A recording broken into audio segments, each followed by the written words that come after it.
I stand by my belief, based, I think, on the scientific evidence, that marijuana for casual users, individual users, is subject to abuse.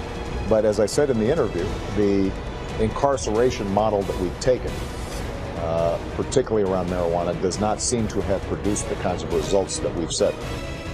President Obama clarifying his recent comments that pot is no more dangerous than alcohol. Comments coming right in the middle of a national debate sparked by the recent legalization of marijuana in Colorado and Washington. Our expert panel here to take it on with some background first from ABC's medical expert, Dr. Richard Besser. Have your IDs ready! It's a Wild West weed rush. We think the whole world's watching right now. Lines spiral out the door. It is historic. Not just people from Colorado. Hollywood, Florida, and I'm a teacher. They're drawn by the chance to legally buy marijuana. Not just medical marijuana, but marijuana just for fun. You'll be very happy with that. Perfectly legal, taxable, almost normal. And a huge business opportunity. Can you say anything about how business expanded when it went recreational? On January 1, we tripled our sales. Tripled.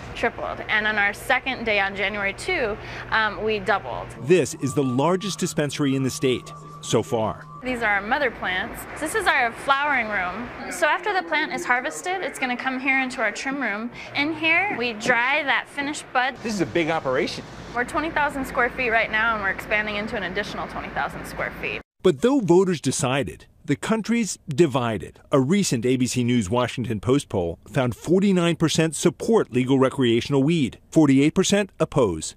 And Denver's mayor, Michael Hancock, is one of them. You were an outspoken critic of legalization of marijuana. Right. And now you're in charge of making sure it's done right. Right. How do you reconcile that? The people have spoken. They've amended our Constitution to legalize marijuana in Colorado.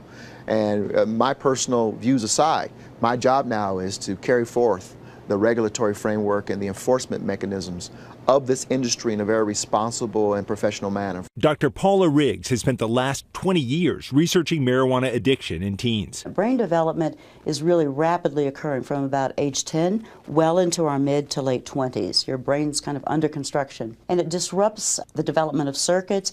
And the latest study shows that regular use when you're an adolescent is associated with a 6 to 8 point reduction in IQ. High school senior Calvin Smeltzer started smoking in the 8th grade. Before school, during school, after school, at night, again at night, really late at night. Then when I woke up in the morning, it started all over again. His whole life became unmanageable, and he couldn't stop. That's an addiction. Calvin's parents enrolled him here, Muir Wood. It's my recovery, it's my life. A rehab center for teen boys. Nobody has their first smoke thinking, I want to become an addict. It just sneaks up on you. Over a lifetime, 9% of marijuana smokers will become addicted. But compare that to the addiction rates for other legal drugs. 32% for tobacco and 15% for alcohol. All the objective evidence on marijuana finds that it's far less harmful than alcohol. It's less toxic, it's less addictive. Mason Tvert led the campaign for legalization in Colorado. He says if you allow alcohol, marijuana should be a slam dunk. Unlike alcohol, marijuana doesn't contribute to acts of violence and reckless behavior. It's really bad public policy to steer adults away from marijuana and toward drinking. The Colorado State Police can test for drinking. For pot? There's nothing on the side of the road that can detect as much like the portable breath test for alcohol. Nothing like a breathalyzer. There's no breathalyzer for marijuana. So instead, officers look for things like a steady horizontal gaze, being able to stand on one leg, and being able to walk and turn without stumbling.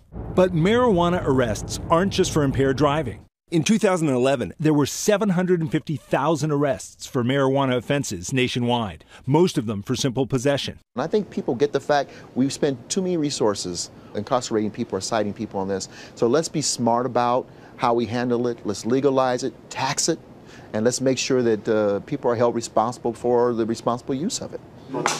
These 22-year-olds came to Colorado to snowboard and get high, legally. What do you think about it being legal? It takes a lot off your shoulders. A lot of that pressure. Yeah, exactly. You have to see the name, exactly what strain it is. A lot of people, they've become connoisseurs of this product. So for them, it is about smell, it's about taste, flavor, obviously. It sounds like how people describe a fine wine. Colorado, in a way, is becoming its own little Napa Valley.